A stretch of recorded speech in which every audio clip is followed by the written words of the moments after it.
La 4G Batelma vous présente Ni Vavao.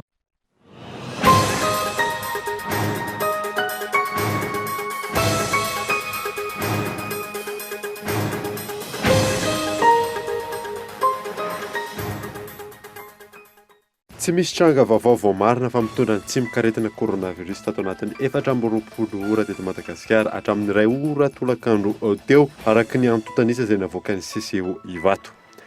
Ny ampy roa kosa ireo sitrana soamantsara raha nitatitra izany. Mivoaka tamin'ny fomba ofisialy androany tetsy amin'ny Foiben'ny Imrana ny Institut Malgache de Recherche Appliquée etsy avarabohatra itao ny fanafody Covid organique. Nanatrika izany tena toerana ny filoham-pirenena Andrajoela sy ny olo-manakaja maro. Hozaraina maimaim-poana ho an'ny vahoaka malagasy ity fanafody ity. Miditra faty antoka amin'izao fotoana izao ireo mpiopy vokatry ny fisian'ny valinaretina coronavirus. Hatramin'ny atombohan'ny confinement mikakaiky ireo mpiopy akopana tody lava sy ireo mpiopy kisoa raha ny fanadadena natao tamin'ny commune Mahitsy. Nopotehana tao amin'ny toboparitry ny gendarmerie pirenena ao Sambava ireo lavanilina tsy matoy alatra milanja 70 kilao. Nisy ihany koa lavanilina maitso 3 kilao nahitana marika 4 samihafa.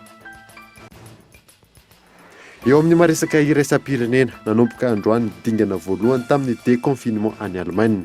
Fepetra maro no efa noraisina tamin'izany. Nambarany tompona andraikitra any an-toerana fa voafeny valinaretina coronavirus. Ny adidin'ireo avetrany.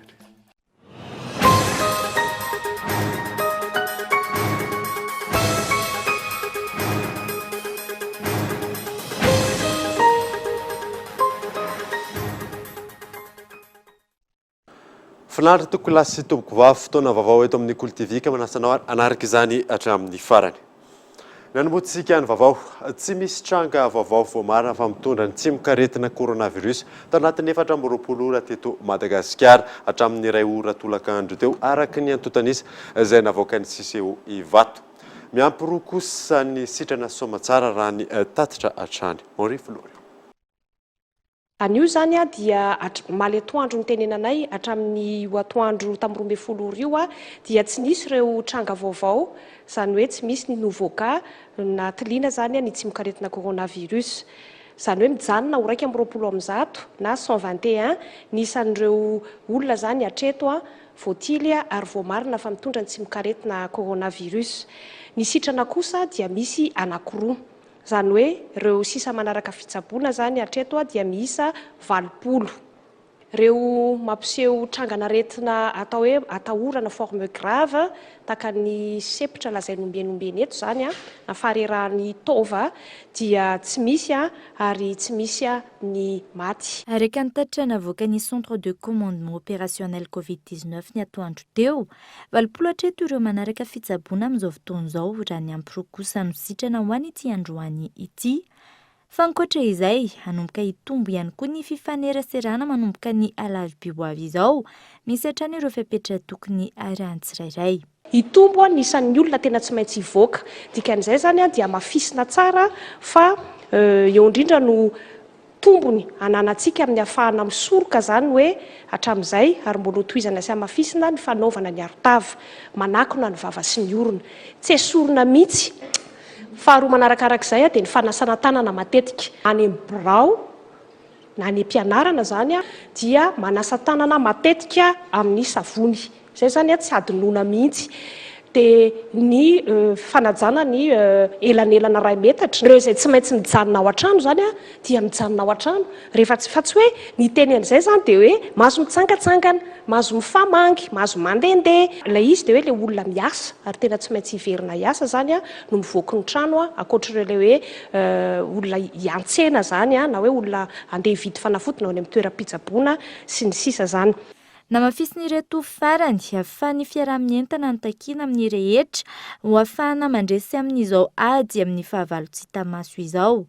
Zaivina, efa maromaro tamin'ireo voatily izay vao marina fa mitondra ny tsimikaretina hatramin'ny nisian'izany teto Madagasikara no latsaky ny 20 taona. Ilaina ho an'ny rehetra ny fanamafisana ny fanajana ireo toromarika sy fepetra rehetra napetraky ny fitondram-panjakana. Navoaka tamin'ny fomba ofisialy androany tetsy amin'ny foibe ny IMRA na ny Institut Malgache de Recherche Appliquée etsy avarabohitra itosy ilay fanafody Covid organique. Nanatrika izany teny antoerana ny filoham-pirenena Andry Rajoelina sy ireo olo manan-kaja maro ho zaraina maimaim-poana ho an'ny vahoaka malagasy ity fanafody ity. Fanadina. Gaina riba fa tsy tonga dia ohatran'ny vakiny tonga dia sotroina daholo ilay izy. Zay zany. Dia nareo rehetra ihany koa dia omena an'ilay tambavy ihany koa fanomezana ao anatin'ilay boaty dia afaka misotro daholo any an-trano mba samy manao préparation. Somary mangidingidy fa tsy mangidy noho ny mangidy, tsy mangidy noho ny ranomena fa tsara ny tsirony na dia mangidingidy ary.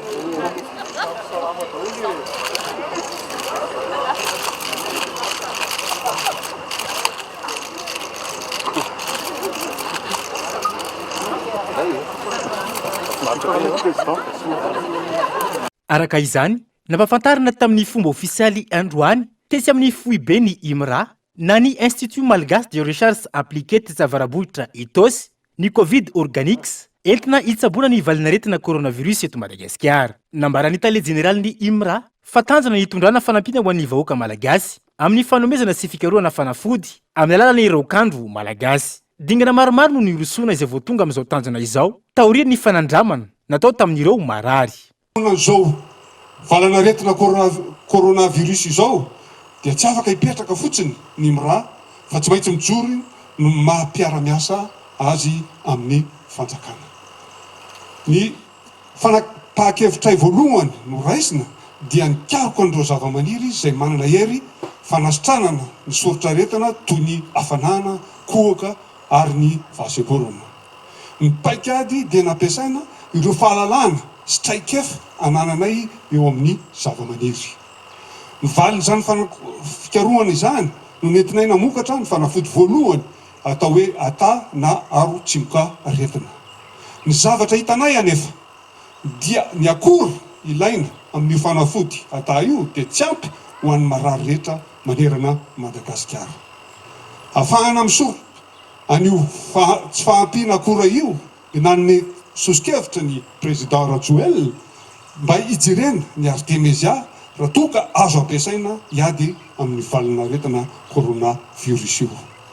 Ny mahafinaritra anay anefa dia nampiasaina tato amin'ny IMRA ny Artemisia ary efa fantatray tsara ny fiantraikany amin'ny olombelona ary ny heriny amin'ny fanasitranana tazomoka. Avy eo izahay mijery gazety siantifika izay nilaza momba ny valim-pikarohana nataon'ireo laboratoire tany velany izy teto Madagasikara.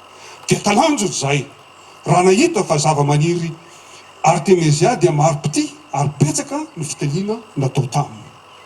Dia hita tamin'izany fa mahasitrana gripa, kohaka, bilharziose sy tazomoka. Rehefa avy eo nataonay dia nanampy zava-maniry zanatandry mba ampitomboana ny herin'ny Artemisia. Nakambana amin'izay ireo zava-maniry ireo ary nanome ny Covid Organics. No mafitsy ny filoham-pirenena Rajoelina Andry ihany koa fa ezaka maro no irosoan'i Madagasikara entina hijereva-mbaolana eto amintsika. Zava-dehibe ny finiavana nisy entina hitsabona ny vahoaka malagasy. Ady amin'ny fahavalo no atao ankehitriny hiadina amin'ny valinaretina coronavirus ity ho ny filoham-pirenena ary tanjona ny andresena izany. Ity fanafody ity izay omena maimaim-poana ny vahoaka malagasy tsy hakanavaka indrindra fa amin'ireo faritra misy ireo cas contact eto amintsika. Tsy tokony anana ayany rehetra raha ny fanazavana trany manoloana ity fanafody ity.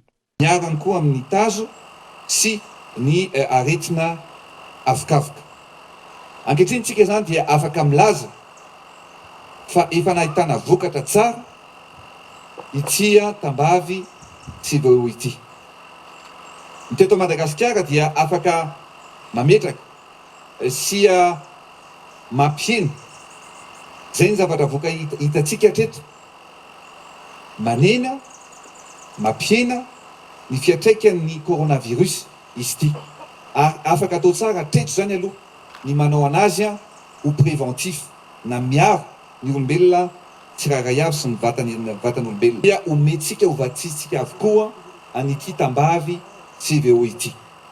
Ka noho izany ny ireo faritra izay misy ny cas contact, izany hoe ny eto Antananarivo, ny any Toamasina sy ny any Fianaratsoa dia atombontsika amin'ireo faritra izay nolazaiko teo zany ny fizarana maimaim-poana eny amin'ny fokotany an'ity tambavy ity.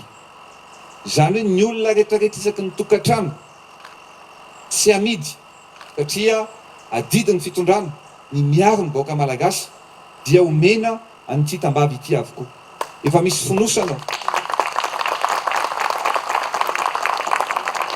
Efa misy fonosanao isaky ny fianakaviana. Zay amin'ny fianakaviana ihany no manamboatra azy. Efa misy fonosanao zay efa ao anatin'ny tavoahangy izay omena ny mpianatra.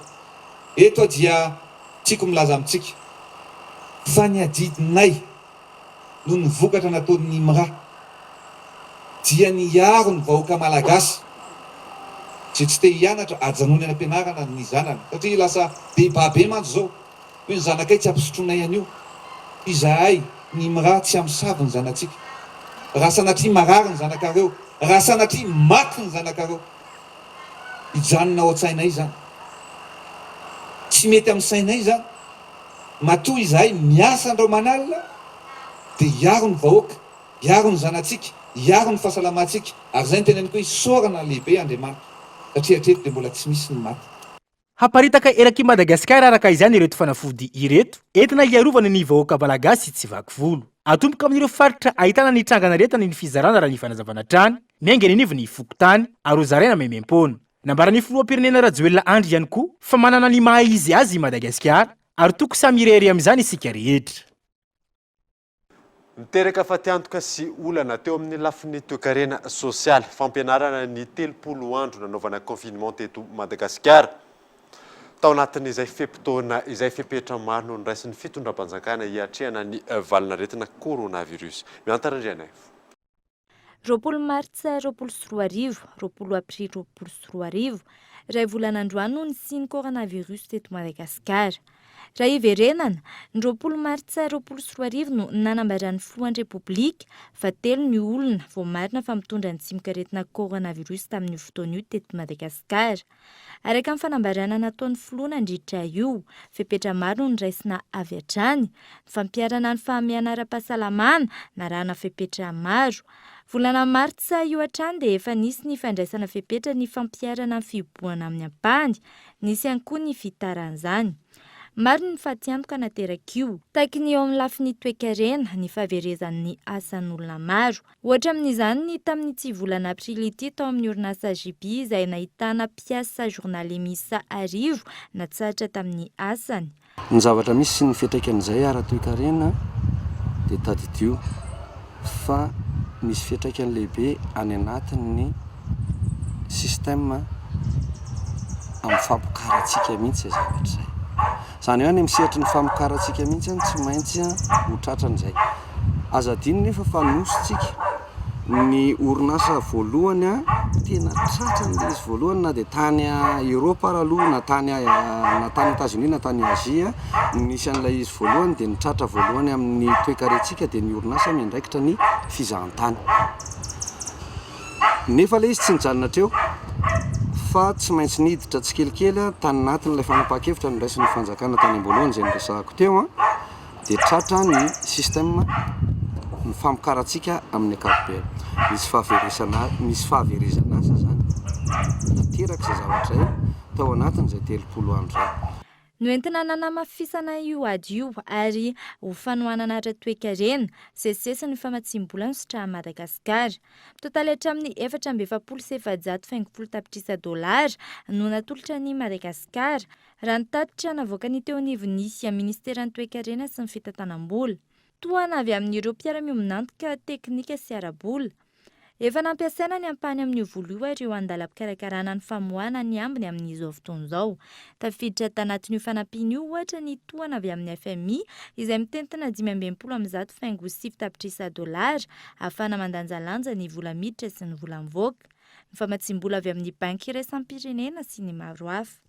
Fepetra maro ihany koa no niraisin'ny fitondram-panjakana amin'ny fiatrehana ny Covid-19 nandritry ny fihiboana. Taky ny famerenana indray ny varimora, ny fanomezana vatsitsinjo ho an'ny mponina marefo sy ireo mpanao asa tena niara ny fatiantoka teraka ny fiboahana ny vantana. hita tao anatin'izay ohatra ny vary, menaka sy ny maro hafa. Manoloana ny olana teo amin'ny fizarana, napetraka ihany koa ny loharano, nanaramaso sy ny andraikitra ny fizarana teny fotony. Ankoatr'io, nisy ny fizarana arotava ary mitoy izany ankehitriny. Na nisy aza ny olana samihafa tany amin'ny fanatanterana ny fepetra napetraka. Raha ny antotanisy ofisialy no jerena, azo lazaina fa nahomby ireo fepetra ireo ary nanamafy izany ny filohan'ny repoblika omaly. Raha ny isa mantsy sy hatreto, 270 tamin'ireo olona 220 no tiliana ka vao marina fa mitondra ny simikaretina no sitrana avokoa. Tsy misy ny maty ary tsy misy ihany koa no ahina amin'ny fahasalamany na ilay hoe eta kritika izay ahitana fahasemporana. Amin'izao fotoana izao kosa, manomboka miala tsikelikely amin'ny fiobony ireo fatra voakasika izany. Efa bolana aty aoriana nahitana ny trangany valinaretina coronavirus tany Chine maherin'ny 4,9 sira hetsy ireo olona fantatra fa matin'ity valinaretina ity erak'izao tontolo izao. Ny firenena italiana no voamafy indrindra tamin'izany hatreto fanadina. Androany 20 ny volana aprily, maherin'ny 4 sira hetsy ireo olona fantatra fa matin'ny valanaretina COVID-19 manerana izao tontolo izao. Firenena 520 no fantatra fa ahitana ity valanaretina ity hatramin'ny androany atoandro. Ny ao Italia no ahitana olona maty betsaka indrindra vokatra ity valanaretina ity manerana izao tontolo izao, izay mahatratra maherin'ny 703 ny olona maty. Espaina no firenena faharoa ahitana olona maty ny coronavirus betsaka indrindra hatramin'ny atoandro teo hatrany, izay miisa maherin'ny 704. Mihoatra ny 707 kosa ireo olona maty ny COVID-19 any Frantsa. Izy arak'izany no firenena fahatelo ahitana olona betsaka indrindra maty ny coronavirus maneran-tany. Ankoatra izay, maro ireo firenena matanjaka no fantatra fa ahitana ny taham-pahafatesana betsaka vokatry ny COVID-19. Isany amin'izany ny ao Royaume-Uni izay ahitana olona miisa 270 sira hetsy mitondra ny valanaretina ary mahatratra 3,720 isanjato ny taham-pahafatesana. 4,770 isanjato ny taham-pahafatesana vokatry ny coronavirus ao Belgique raha toa ka maherin'ny 703 ireo olona mitondra ny tsimikaretina. I Frantsa ihany koa tafiditra ao anatin'ireo firenena ahitana taham-pahafatesana ambony vokatry ny COVID-19 izay mahatratra 7,750 isanjato ny olona voatily no fantatra fa mitondra ny tsimikaretina raha toa ka miisa maherin'ny 420 sira hetsy no fantatra fa mitondra ny valanaretina any an-toerana. I Madagasikara manokana dia tafiditra ho isan'ireo firenena ahitana ny valanaretina coronavirus saingy tsy ahitana na dia iray aza ny olona matin'ity aretina ity. Mipetraka eo amin'ny laharana faha-4 amin'ireo firenena tsy ahitana taham-pahafatesana isika raha toa ka 220 ireo olona fantatra fa mitondra ny coronavirus ary misy 270 ireo sitrana eto Madagasikara. Tsapa arak'izany fa isan'ny firenena nahafehy ity valanaretina ity ny eto Madagasikara nandritra izay andro maromaro nidiran'ny coronavirus teto an-toerana izay. Ilaina noho izany ny fanohizana ny fanarahana sy ny fanajana ny fepetra napetraka ny tompon'andraikitra ahafahana manohy ny ezaka efa vita mikasika ny ady atao amin'ny valanaretina coronavirus.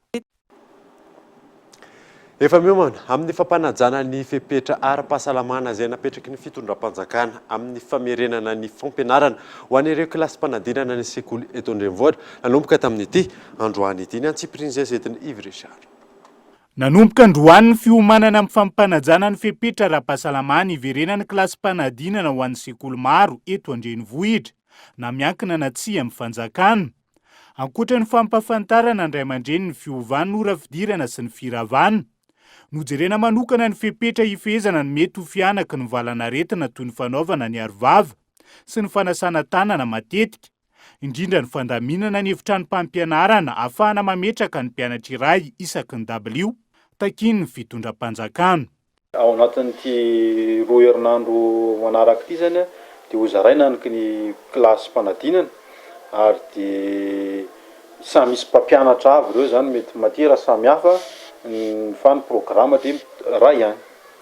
Amin'ny troisième zany zao ohatra na 20 ny effectif, ny 10 mety manao matematika ray par bon, ny anaky 10 ambiny mety manao malagasy ray par bon. Voaja zany zay ny fepetra zay takin'ny fanjakana. Raha azo lazaina ho milamina hatreto ny fanarahana ny fepetra napetraky ny fitondram-panjakana. Isan'ny nahazoana fanamariana maro ary iny ny taletsekoly nanaovana fanadiadiana hiteraka adihevitra maro ihany koa. Ny fampisotroana ny Covid organiks. Efa maro ny olana nosedrain'ny sekoly amin'ny fanomezana karazam-panafody ny mpianatra toy izao.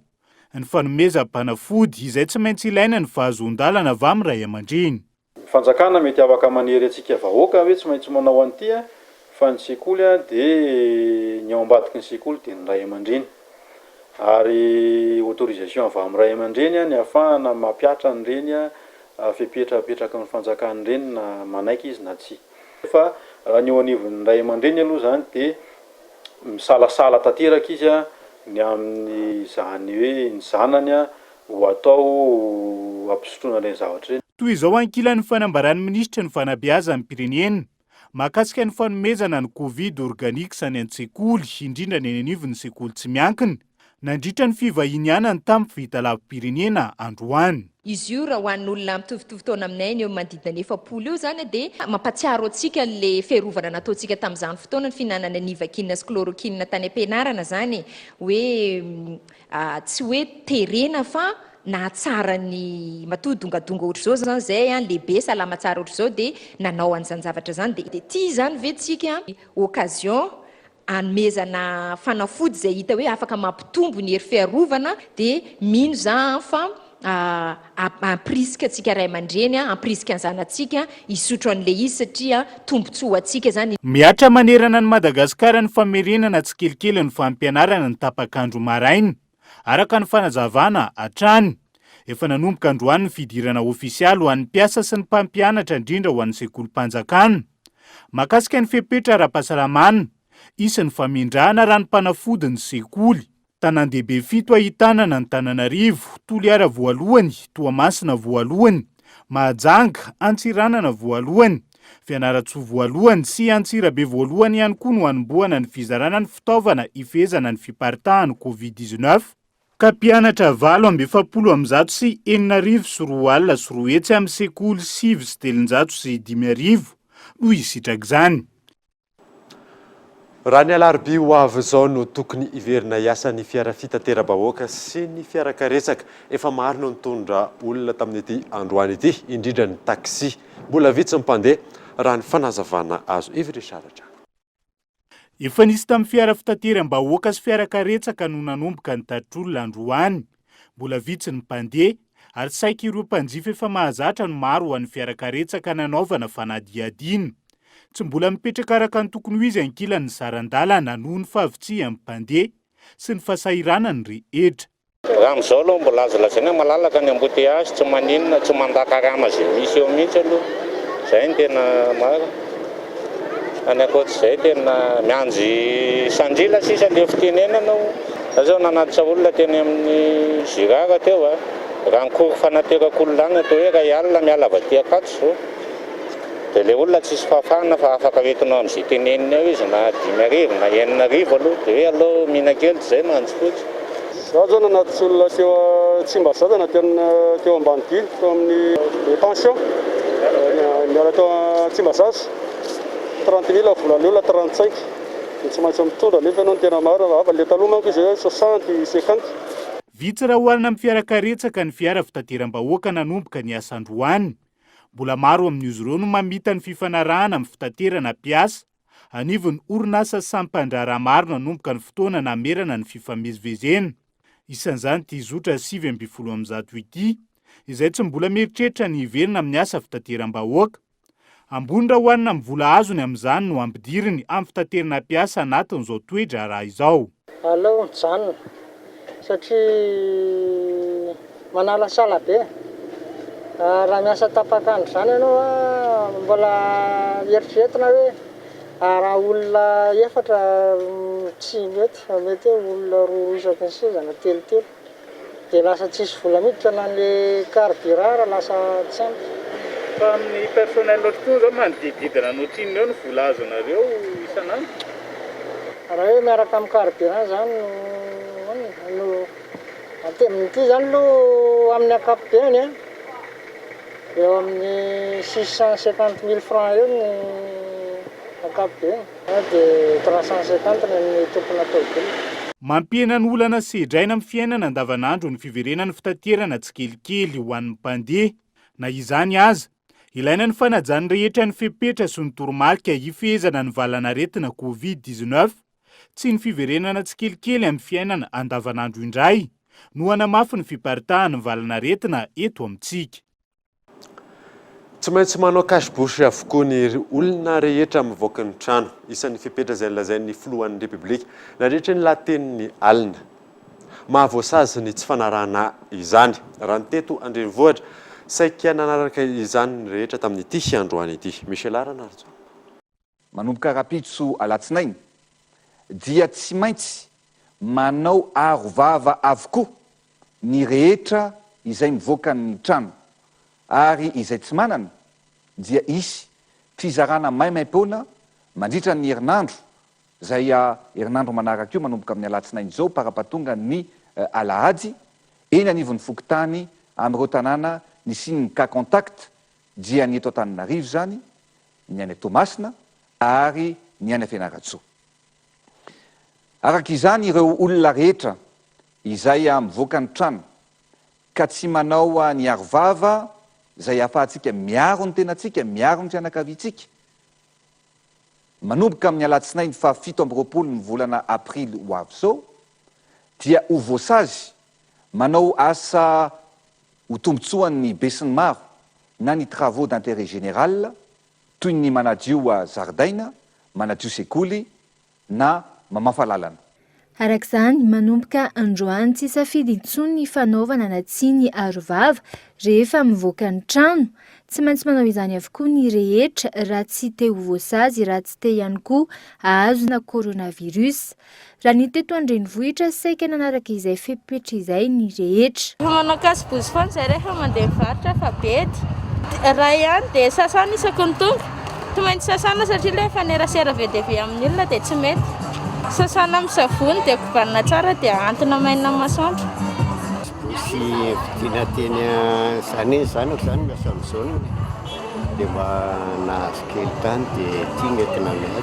Roa zao ny anahy amin'ity. Dia rehefa tonga any an-trano dia sorona sasana dia liana karainena aloha. Sasana savony dia tapiandro, tapiandro aloha dia sasana savony. Efa manana daholo io hatramin'ny ankizy misy daholo. Roa daholo dia rehefa anona dia sasana sorona. Zany hoe raha anaovana amin'ny sivy zany dia sasana amin'ny 12 dia mialabe anankiray dia. Ty corona ty retin'ny dia izay natonga nanao an'ilay cache-bouche sy zairina ny anazy zao anankidimy satria izany mivezivezy. Ty zao ampiasaina zao ty dia sasana tsara dia pasohana. Dia petraka aloha ty dia maka amin'ny vaovao indray. Ankoatra ny fanajana ny elanelana iray metatra, ny fanasana matetika ny tanana amin'ny savony na ny fampiasana ireo fitaovana maro toy ny gants na ny gel hydroalcoolique, singa iray miantoka ny fiarovana ny rehetra amin'ny fiparitahan'ny Covid-19 ny fanaovana cache-bouche ary tsy tokony salasalana raha ny fanazavan'ny mpitsabo. Tena tsara aloha zany dia hoe voasarona daholo mihitsy ny tava rehetra iny hatraty zany. Fa le cache-bouche io misy fenitra ihany koa io cache-bouche io hoe cache-bouche manahoana ny tokony ho ampiasaina. Dia efa henontsika tena minena manjery teny ihany le hoe ohatrohatr'izao manara-penitra na izany na tsy zany afaka manamboatra tsika. Dia atao fotsiny zany izay hoe mampiasa lamba dia mampiasa ihany koa zavatra anakona an'ilay lamba tsy ho tateraka. Izahana fotsiny hoe mba ho sasana matetika ny cache-bouche. Tsy ataotao any am-paosy na anaty poketrany. Dia tsy raidraisina ihany koa io cache-bouche io hoe raisina matetika. Ny fomba fanaovana azy zao raha ohatra atoloka anareo dia avy aty ambadika aty no andraisana azy dia asorona ohatr'izay. Dia avany any koa no ametahana azy dia tsy raisina matetika zany ny cache-bouche io, tsy raidraisina mihitsy na mandray azy ara dia avany arina any. Raha tsy ivona mila soloina matetika ireo arovava ampiasaina, arovava iray natokana ho an'ny olona iray.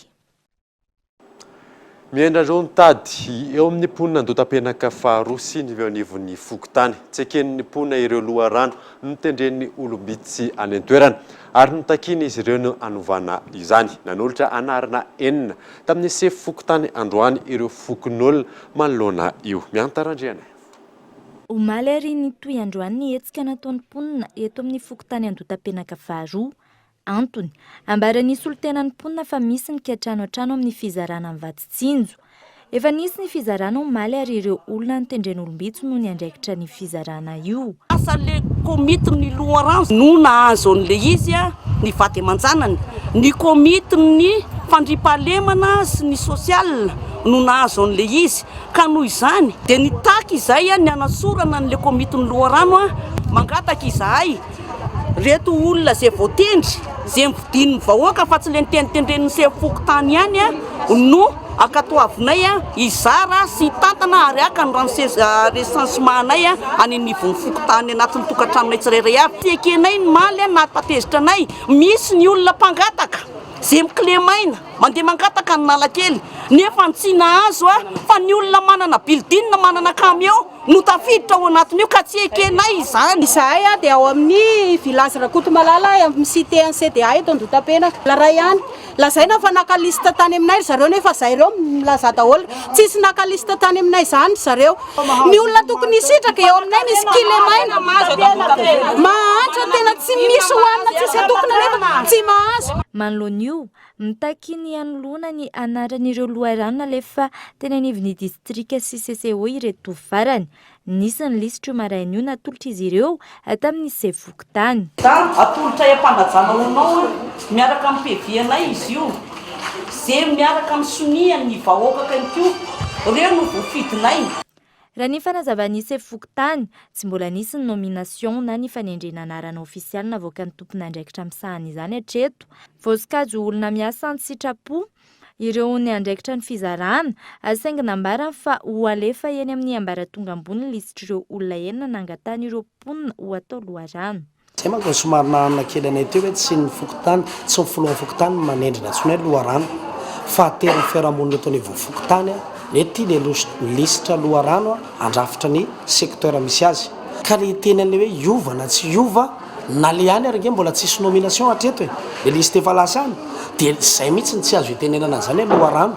Ny fizarana aloha efa nandeha ny omaly ny 700 ménages zay zany ny andeha ny zavatra efa tonga teto anivo fokotany zany be antitra raika amin'ny roapolo mpanasa lamba roapolo ary io vatsy io 700. Hatreto tsy miravina ny disadisa amin'ny eo anivon'ny fokotany sy ireo fokon'olona. Ny etsy andaniny tsy anaikatra amin'ny farany ireo mponina araka ny fanazavana raha toka tsy miova ireo lisitra loharano nalefa voalohany. Etsy ankilany nambarany teo anivon'ny fokotany sy ny teo anivon'ny distrika io arivo io fa tsy afaka ovainy intsony ny lisitra ary efa lasa eny amin'ny CCO. Miditra fatiantoka amin'izao fotoana izao ireo mpivoakatry ny fisian'ny valanaretina coronavirus hatramin'ny atombohan'ny confinement mikakaika ireo mpiopiako mpanatody lava sy ireo mpiopikisoa raha ny fanadadiana natao tany amin'ny commune Mahitsy. Iona saina. Sehatra maro no misedra fahasahiranana sy miditra fatiantoka hatramin'ny nidirany valanaretina coronavirus teto Madagasikara sy nandraisana ny fepetra toy ny fibohana mba tsy hipariany ity valanaretina ity. Ety amin'ny commune Mahitsy izay miantoka ny ampahany betsaka amin'ny famatsiana atody eto Antananarivo ny totongana ny vidin'izany eny am-potiny. Matiantoka hatramin'ny 500 ariary isaky ny atody amin'izao fotoana ireo mpiompy. Satria ny atody zao lasa mora be mihitsy amin'le tsy tafavoaka zany le vokatra moa ny olona koa tsy mivoaka tratran'le fiboahana. Dia mora be ty aminay zao tena 500 ny atody. Raha vampitona zao tokony hoe 700 izy miala aty amin'ny ferme. Nao koa zay fa reny zao tena vao maika ary fatiantoka be. Raha teo aloha zao talohan'ny isin'le valanaretina amin'izao io efa 7,000 ariary ny kilao lanja velona. Zao nefa tena 540 ariary 4,000. Fatiantoka tsy tapesipesena mihitsy. Misy ary mbola tsy tokony voaka koa le atody efa tsy maintsy alefa satria tsy voafahana tsony le izy. Ankoatra ny fitongana ny vidin'ny atody, ny hena ihany koa ny fotoana ahafana mivarotra ary tsy maintsy aorina izany na lanina tsy rehefa tonga ny fetra nambara ny fitondram-panjakana ahafana mivarotra.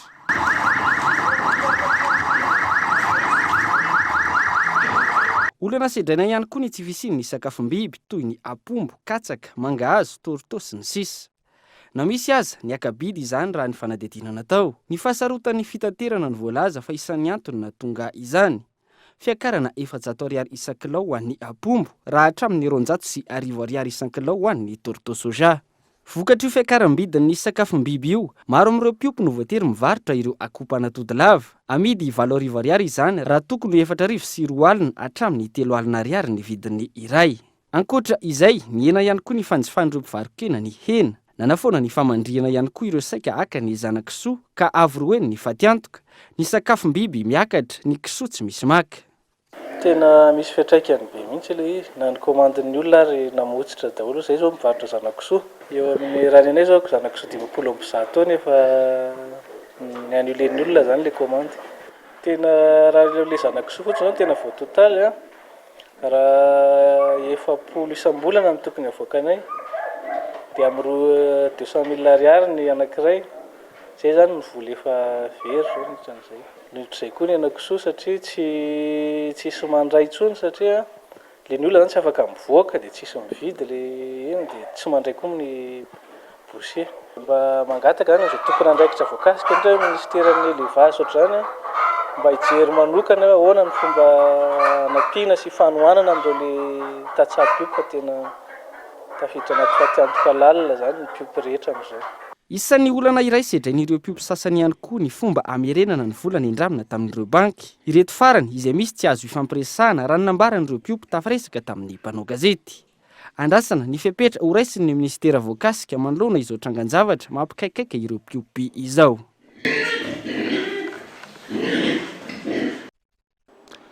Tonga eto fotoanany dokavarotra isika aorianan'izay tatsatsika makasika ny alatra lavanilina any amin'ny Sambava any eo any koa ny fanamboaran-dalana any Antsirabe. Rehefa avy eo ary.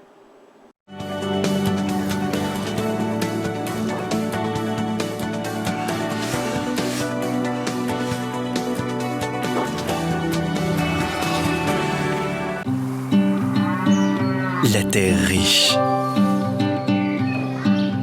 l'herbe fraîche,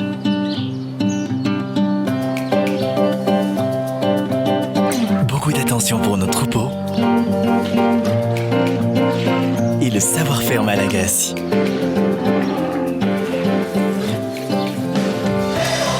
C'est tout ce dont Socolé a besoin pour vous offrir le meilleur.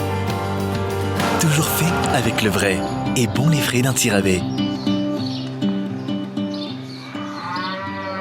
Socolé, le goût du vrai. Telma mora hoanina, misy antso, misy SMS, misy internet mandritra ny tontolo andro, arivo ariary fotsiny a. Vaovao, mividiana mora hoanina dia mahazo bonus mora night tsindrio ny dièse 322 étoile 21 dièse. Ho fanakanana mety ho fianaka ny coronavirus dia tsara ny mahafantatra fa tsy mikaretina avy amin'ny biby ny coronavirus ary nahazo ny olombelona ka mifindra amin'ny alalan'ny pitodrora sy ny fampikasoana.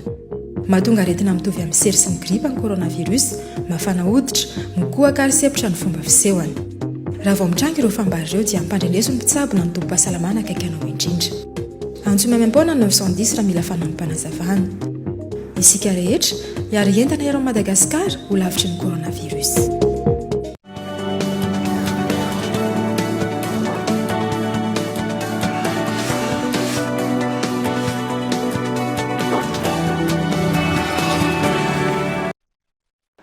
Verina eto amin'ny fampalalam-baovao isika.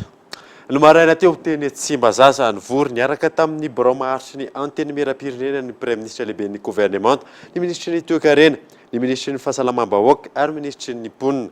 Fivoriana izay andresahana manokana ny fitantanana ny firenena mandritra izao famihana ara-pahasalamana izao. Noresahana manokana tamin'izany ihany koa ny arabola. Mba isin'ny mangarahara eo amin'ny fitantanana nanazava ny ministra makasika ireo fanampiana maro azon'ny firenena. Eo ihany koa ny makasika ny fanampiana ara-sosialy Vatsitsinjo, ny Tsenamora ary ny fandaminana ny Loharano. Nalozatsika ny vaovao kosa indray verina nisokatra ireo toeram-pisakafoana nanomboka tamin'ity androany ity. Roan'ireo toeram-pisakafoana iray izay nanaovana fanadadiana ny fanamafisana ny fanasana ny lovia sy ny sotro ny fepetra raisina entina misoroka ny valana aretina. Misy larana arjo. Araka ny baiko nomeny ny filohan'ny repoblika miverina misokatra hatramin'ny iray ora atoandro ireo toeram-pisakafoana eto andrenivohitra sy ireo toerana voakasiky ny fihiboana teo aloha ary afaka manatanteraka ny livraison na ny fanaterana ny sakafo ny hariva. Ho an'ny toeram-pisakafoana iray eto Nanisana nanaovana fanadihadiana, ny fanasana ny lovia sy ny sotro izay fitaovana saropady mety hahatonga ny fifindran'ny aretina no nasiana fanamafisana. Savony dia asina rano madio tiany anasina savony zay madio dia ariny ty aveo rano maloto dia aveo makavany indrepande asa apetaka ny rano fenoty aveo dia ariny rano indrepande zay apekany amin'ary ty rano madio kopy fahadioana zany tena zava-dehibe.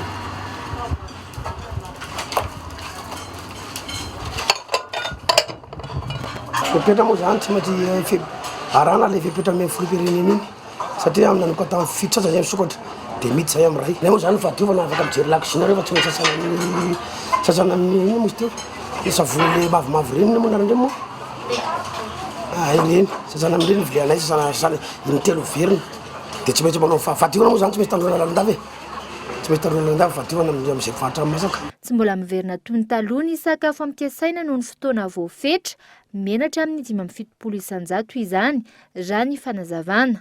Ny apahatelo isan'andro no andrahoana dia satria ny mpasapanjakana tena meriminana eto aminay dia eto manodidina mpasapanjakana dia tsisy miasa fe manomboka miasa androany sarapitso dia manomboka ny sokatra kely zay aloha zany manomboka mizazatra kely. Mpanjifa moa zany mpanjifa tsy dia zao era hitanareo zao fa tsy dia be olona firy fa ny amin'ny ohatry zao zany efa feno ty raha andavanandro olona miasa mpiasa fa ry raigona isan'andro laninay dia zao lasa roapolo kapoka sisa telopolo kapoka zay sisa no ataonay dia midy zay amin'ny ray tena midy mihitsy amin'ny farafahana amin'ny ray sy fefana farafahatay zava-mangalatra fifakatana ary zany. Ankoatra ny toeram-pisakafoana mihidy amin'ny iray ora atoandro, fotoana voafetra ahafahana misokatra, voafetra amin'ny iray ora atoandro ihany koa ny fotoam-piasany ireo miasa tena sy ny fifamezivezen'ny olona. Nomena fiofanan'ireo komity loharano avy amin'ny fokontany miisa 730 amin'izao tao amin'ny distrikany Toamasina voalohany. Anakaiky kokoa ny vahoaka izy ireo ary ho mpiara-miasa mavitrika amin'ny ady atao amin'ny Covid-19. Ankoatr'izay, isy ny paikady vaovao apetraka ho an'ny Toamasina manokana ka isan'izany ny antsoina hoe veille communautaire. Fanampanazavana. Na stratégie de mobilisation communautaire zany hoe agnanivo ny fokontany mihitsy no anomboka ilay fanentanana amin'ny fitondrana kasibosy amin'ilay fihetsika hoe manasa tanana ary indrindra hijerena hoe iza no mety olona mbola ny fampikasokasoka tamin'ireo marary an'ilay coronavirus ka mety mbola tsy hita ny mpiasan'ny fahasalamana satria raha hitanareo tsara dia efa maro be ny test nalefatsika tany amin'ny Institut Pasteur ankoatran'ilay olona avy tany ivelany dia misy antsinantsika hoe olona ny fampikasokasoka tamin'ireo olona reo zany efa azo lazaina hoe vitatsika daholo lay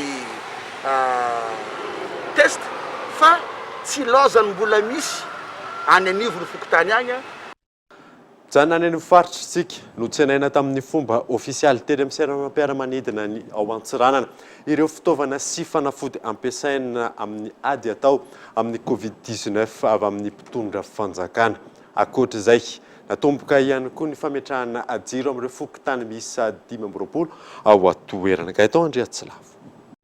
Natomboka ny fametrahana jiro anazava ireo fokontany misy 520 ao Antsiranana noho ny aizina izay mampirongatra ny tsy fandriampahalemana. Volany CLD no nanaovana izao fanazavana ny tanàna izao. Io dia isan'ny programa lasa izay nanapaka tamin'ny tanàna volany CLD.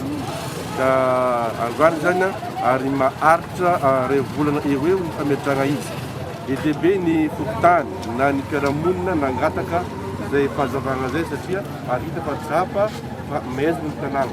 Ka manomboka zao zany manomboka androany dia apetraka izao asa zao ary tsy farana tsapa ray volana. Entanina araka izany ny tsirairay anaramaso amin'ireo minimanimba ireo jiro eny amin'ny lalana ireo. Tombotsoa ny be sy ny maro ny fananana fiarahamonina mirindra sy milamina ka zava-dehibe ahafana manatratra ny tanjona ny fisian'ny jiro manazava amin'ny alina. Maty jiro, tsisy jiro agnatin'ny maizika ao ny olon-dratsy ndraindraiky manafiky hitatsika fa misy areoe telotelo andra zay misy ny fifanafiana na de misy aza le couvre-feu de misy ny magnararoatra ka io zany no anaovantsika le fazavagna ka zay olombelogno zay fanandrify ireo jiro reo mba angatagna zegny atsika mba misurveiller moan'olo ratsy zay mitoratoraka io jiro io. Ankoatra ny fametrahana jiro noraisina tamin'ny fomba ofisialy teny amin'ny seranam-piaramanidina tao arasara antseranana ihany koa ireo fitaovana hoentin'ny mpiasa ny fahasalamana manatanteraka ny asany amin'ny ady atao amin'ny covid-19 sy ireo karazana fanafody izay avy amin'ny fitondram-panjakana. Ny fiaramanidina tafika no nanatitra izany tany antoerany.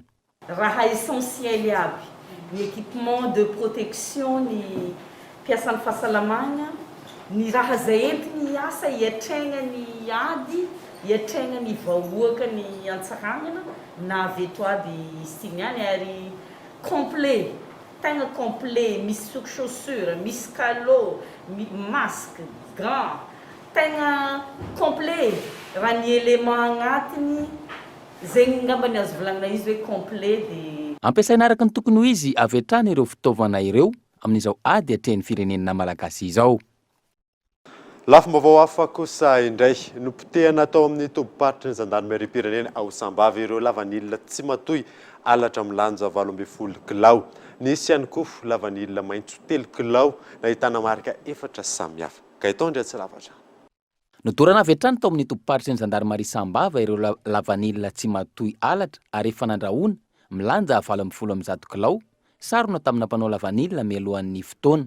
Ankoatra ireo nisy ihany koa lavanilina maitso 3 kilao izay nahitana marika 4 samihafa. Amin'ny fahatelo amby folon'ny volana avril 2024 zany dia nisy olona iray zany tratra ny karakara ny kirakira moa zany lavany mialohan'ny fotoana. Dia rehefa nijerenay tany moa izy araky ny renseignement izay azo tamin'ny andro masompon'olona dia nandehananay tany dia nitratra tao aminy moa zany ny lavany efa masaka milanja 70 kilao ary lavany manta milanja 3 kilao sasany. Dia ireo lavany ireo moa zany mitondra marika n'olona 4. Anankiray moa zany ny seho le tompony dia ny ankoatran'izay zany le anankitelo mbola tsy tonga. Tonga niatrika ity famotehana lavanilina ity ny governoran'ny faritra Sava. Nambarany tamin'izany fa tsy handefitra ary hanao araka izay tratrany ainy ny mpitondra ao an-toerana ary mampitandrina izy ireo ho an'izay manimba ny toe-karena amin'ny fiotazana lavanilina tsy matoy sy ny fividianana ireo alatra. Ampiarina amin'ireo izay tratra ny lalàna. Magnambara amintsika rehetra izay alem-pagnahy sy manimba ny toe-karena ty faritra Sava ty amin'ny fividianana lavany alatra sy ny fitsongoana lavany tsy matoy. Indrindra moa fa atsika zay mpividy an'izay lavany alatra sy lavany tsy matoy zay fa tsy handefitra zay ary ampiatra ny lalàna velogno ho an'ireo zay rehetra tratra sy alem-pagnahy amin'izay fangalarana lavany sy fividianana lavany alatra izay. Azadigna fa ny affaire rehetrarehetra mahakasiky lavany na ny alatra zany na ny fividianana lavany alatra dia affaire criminelle. Notsehiviny ihany koa fa nosokajiana hoeloka be vava ny raharaha momba ny alatra vanilina ka tsy maintsy ampiarina amin'izay voaroroy amin'izany ny lalàna velona sy manan-kery. Fototra iankinan'ny toe-karena amin'ny faritra Sava ny vokatra lavanilina ary isany mampidi-bola be indrindra amin'ny kitapom-bolam-panjakana. Ny 17 ny volana aprily 2024 lasa teo tsehivina no nasarona ity mpahandro lavanilina mialohan'ny fotoana ity tao amin'ny fokontany Angolakely, commune Amboangy Be Sambava ka ireo avy tao amin'ny zandarmaria Amboangy Be no nisahana ny famotorana mialohan'ny nampiakarina azy tany Sambava natolotra ny fizarana. Voapetraka tamin'ny fomba ofisialy androany ireo lehiben'ny etamajorny tafika malagasy izay tafiditra ao anatin'ny fanavozana sy fanitsana ny rafitry ny tafika. Ny alarana efiso. Efa tafiditra amin'ny asa foezaka amin'ny fanitsina ny rafitry ny tafika malagasy ny fametrahana ireo lehiben'ny etamajor malagasy. fotoan'ny tafika an-tanety izay eo ambany fifehezan'ny état-major'ny tafika an-tanety. Ny tafika anabakabaka izay eo ambany fifehezan'ny état-major'ny tafika anabakabaka ary ny tafika an-dranomasina izay eo ambany fifehezan'ny état-major'ny tafika an-dranomasina. Izy ireo izay napetraka tamin'ny fomba ofisialy androany. Misy ihany koa ireo asa lavitresaka izay andrasana amin'izao fantsiana ny rafitra izao. Eo amin'ilay lavitresaka dia tsy maintsy miditra tsikelikely sika amin'ilay hoe professionnalisation, zany hoe mihamatianina antsika, matianina amin'ny fomba famitana ny hiraka, matianina amin'ny fomba fampiasana an'ireo fitaovana samihafa ampiaratanantsika sy izay mbola ho atao ampiaratanantsika, matianina amin'ny fomba fibaikona samihafa ary matianina amin'ny fampiasana an'ireo diatafika samihafa reo satria mampiasa diatafika avy eo amin'ny tanety labakabaka andranomasina mila fanazarana tena be dehibe zany. Tena fanamboarana ange dia tsotra mba hanana tafika zany tsika izay mifanaraka amin'ny toe-bolantsika, mifanaraka amin'ny zavamisy, mifanaraka amin'ny roa ambana samihafa misy eto Madagasikara ary indrindrandrindra mifanaraka amin'ny hiraka ampanaovy ny fitondram-panjakana dia ny fiarovana ny aim-bahoaka sy ny fananany ary ny fiarovana amin'ny tanindrazantsika. Manoloana ny raharaha izay lalovan'ny firenena amin'izao fotoana, nanamafy ny minisitry ny fiarovam-pirenena fa hisy ny fankalazana sy ny fahatsiarovana ny niverenan'ny fahaleovantena ary andrasana ny fiovan'ny toe-draharaha eto amin'ny firenena. Karazantsika foana ny 9 jiona eto Madagasikara. Raha hitanareo tamin'ny 7 mars farany tao dia nankalazaina ny 7 mars tonga teny ny filoham-pirenena miaraka tamin'ny tompona andraikitra visy tao amin'ny fitondrana sy tao amin'ny folanda nankalaza ny 7 mars teny amin'ny mausolée dia hitantsika ny toy. Famerenana ao anatin'ny fotoana fohy ny fandriam-pahalemana no andrasana amin'izao fanitsiana ny rafitry ny tafika malagasy izao. Nanamafy ihany koa ny minisitry ny fiarovam-pirenena fa tonga ny fotoana anavaozana ny tafika malagasy ka hamerenana indray ny asiny ary anamafisana ny fitokisan'ny vahoaka. Natomboka ny fanamboaran-dalana ao amin'ny commune Ambano, distrika Antsirabe faharoa miazo ny Antsirabe renivohitra. Ity commune ity dia sopotra ny voankazo sy ireo legioma maro samihafa ary mamatsy ireo faritra maro eto Madagasikara. Kultivy Antsirabe. Nasiam-panamboarana ny lalana miazo ny commune Ambano, distrika Antsirabe faharoa ato anatin'ny faritra Vakinakaratra. Ity commune ity izay anisan'ny sopotra ny voankazo sy ny legioma maro samihafa ary manondrana izany amin'ireo faritra hafa eto Madagasikara. Lalana mirefy 9 kilometatra mianga avy eo anivon'ny commune Ambano, miazo ao Antsirabe renivohitra no antsaraina tanteraka.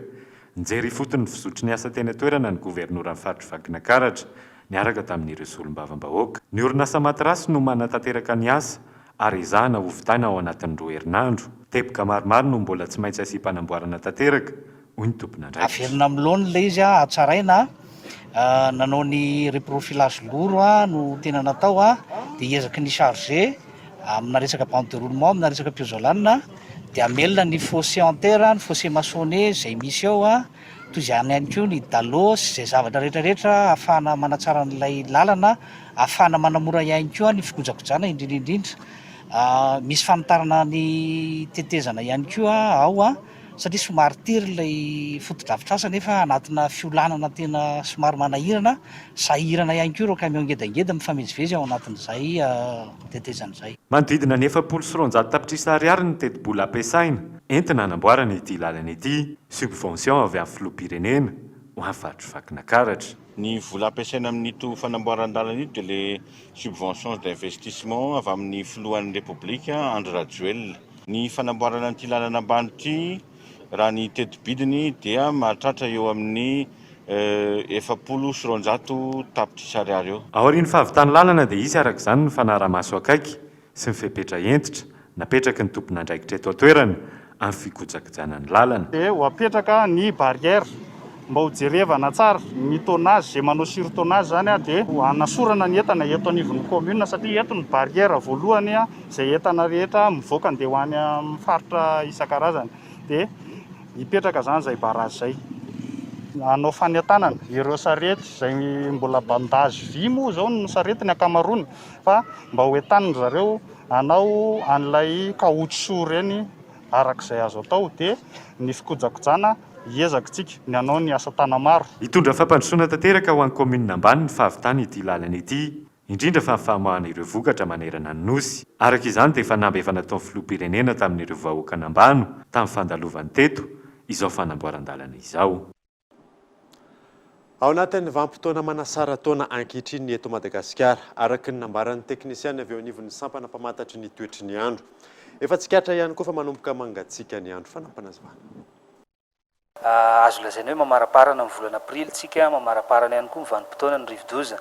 Ny amin'ny toetra tsikelikely amin'izay le endrikana volonandro ririnina, zany hoe miamahazo aina zany le varatra aza moa zany filazantsika azy, indrindra mifaritra Antsinananosy ny tena mahafantatra an'izay voabolana zay.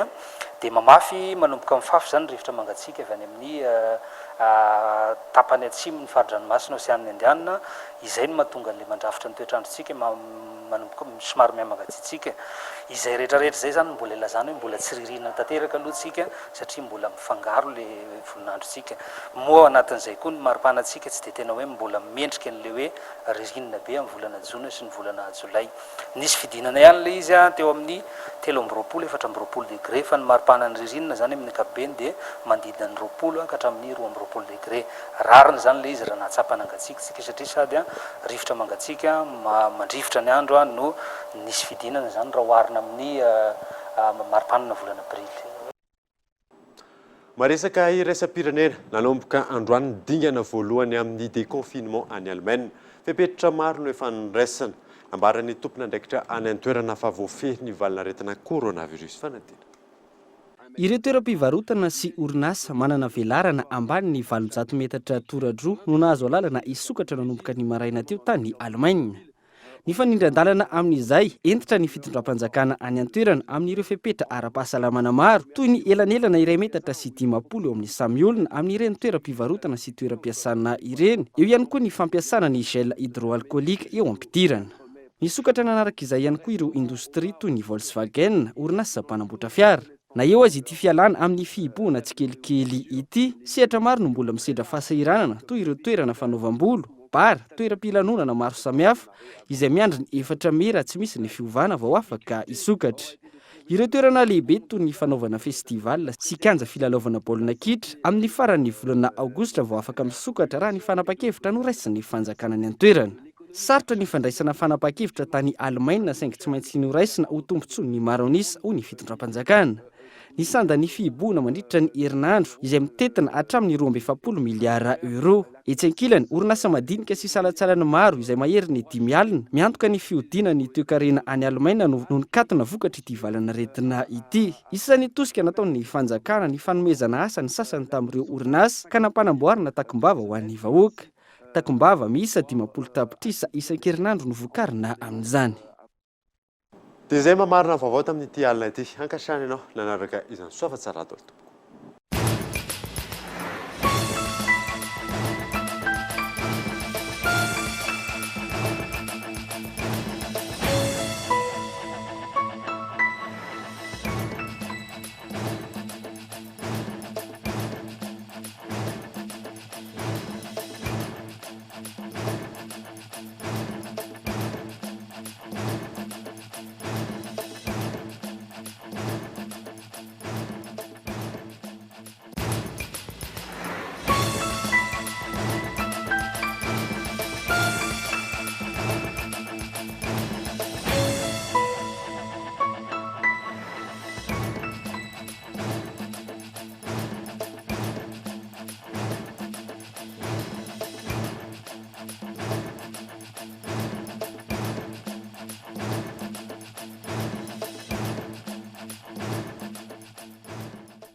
La 4G by Telma vous a présenté Ni Vavao.